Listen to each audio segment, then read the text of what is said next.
Assalamualaikum warahmatullahi wabarakatuh. Bismillahirrahmanirrahim. Alhamdulillah, alhamdulillahi wahdah, shadaqa wa'dah, wa nasara abdah, wa a'azza jundahu wa hazamal ahzaba wahdah. Pemirsa dan seluruh warga muslimat yang berbahagia, sebentar lagi kita akan menyambut datangnya hari kemenangan, yaitu Hari Raya Idul Fitri. Namun yang perlu kita perhatikan adalah hal-hal yang berkaitan dengan kesunahan pada saat menjelang kemenangan atau menyambut Hari Raya Idul Fitri. Menjelang Hari Raya Idul Fitri, maka disunnahkan kita menghidupkan malam Hari Raya tersebut sebagaimana dijelaskan dalam kitab Hasyiah Al-Bajuri, di mana untuk menghidupkan hari raya ini adalah dengan membaca takbir, yang mana ini sudah menjadi kebiasaan kita alhamdulillah di masjid-masjid, di musola-musola, semuanya pada bergemah mengucapkan takbiran membesarkan Allah Subhanahu wa taala. Di samping itu juga kita akan menghidupkan malam hari raya ini dengan banyak doa meminta kepada Allah Subhanahu wa taala, karena termasuk 5 waktu yang mana doa kita mustajabah adalah 2 malam hari raya, di antaranya hari raya Idul Fitri dan hari raya Idul Adha. Kesunahan yang kedua yaitu mandi sebelum melaksanakan sholat Id. Jadi sebagaimana para kaum laki-laki yang biasanya akan melaksanakan sholat Jumat, sunnah terlebih dahulu untuk melakukan mandi sholat Jumat. Begitu juga dengan sholat Id, sebelum kita melaksanakan sholat Id, maka disunnahkan juga kita untuk mandi sunnah sholat Id. Yang ketiga adalah makan sebelum sholat Id. Di dalam kitab Hasyiah Al-Bajuri juga dijelaskan bahwasanya Nabi Muhammad SAW sebelum melaksanakan sholat Id, beliau terlebih dahulu adalah membatalkan. Membatalkan dalam arti di sini adalah dahar terlebih dahulu, makan beberapa butir kurma untuk membedakan bahwasanya ini adalah bukan bulan Ramadan, tetapi ini adalah bulan Syawal. Maka beliau mengawalinya dengan makan terlebih dahulu beberapa butir kurma. Selanjutnya, kesunahan yang keempat adalah memakai baju bagus dan memakai wangi-wangian. Artinya, baju bagus di sini adalah tidak harus beli baru, karena yang kita lihat sekarang itu adalah semuanya memakai baju baru, berbondong-bondong untuk berbelanja dan seterusnya.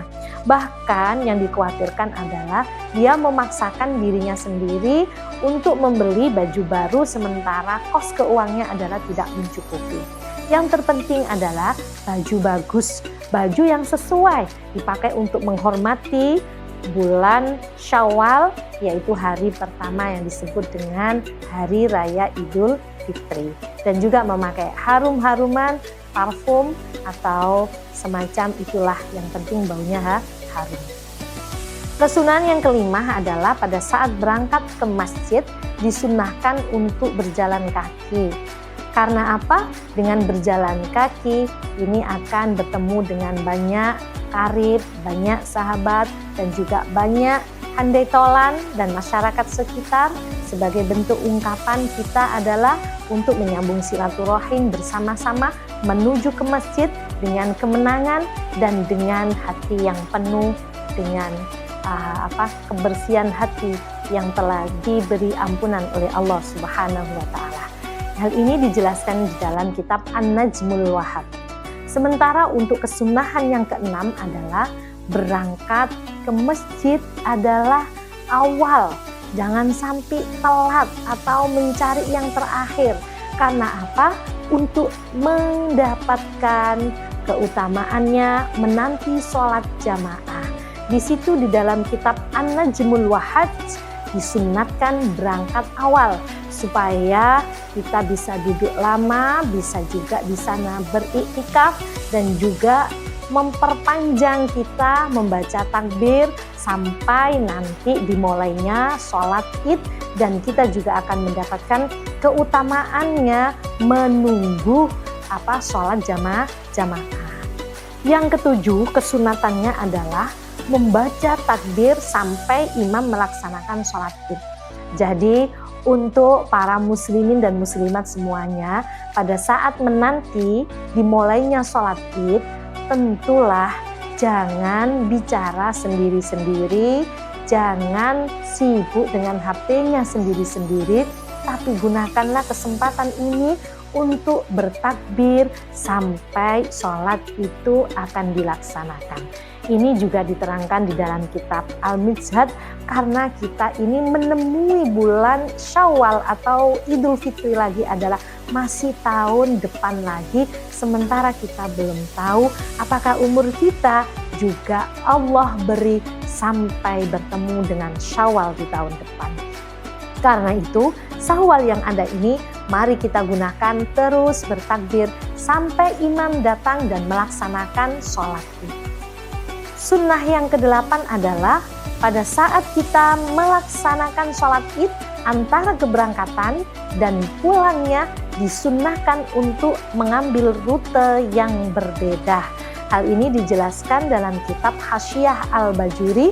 Jadi dalam waktu berangkat mungkin dari arah sebelah utara, pulangnya nanti mengambil arah sebelah selatan. Intinya adalah antara berangkat dan pulang diupayakan mengambil rute yang berbeda.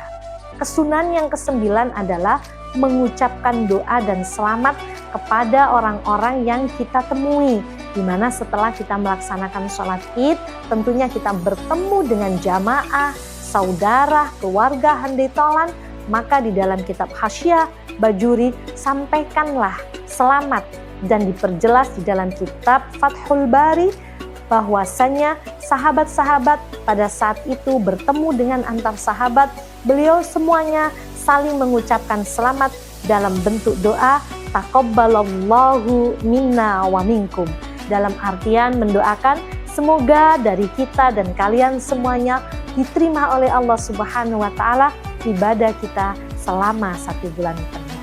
Semoga kita bisa menjalankan 9 dari kesunahan ini, dan semoga Allah juga memberikan umur kepada kita sehingga kita pun bisa merayakan kemenangan kita di bulan Syawal, datangnya hari raya Idul Fitri. Demikian sekilas tentang kesunahan menyambut hari kemenangan. Wallahul muwaffiq ila aqwamit thoriq. Wassalamualaikum warahmatullahi wabarakatuh.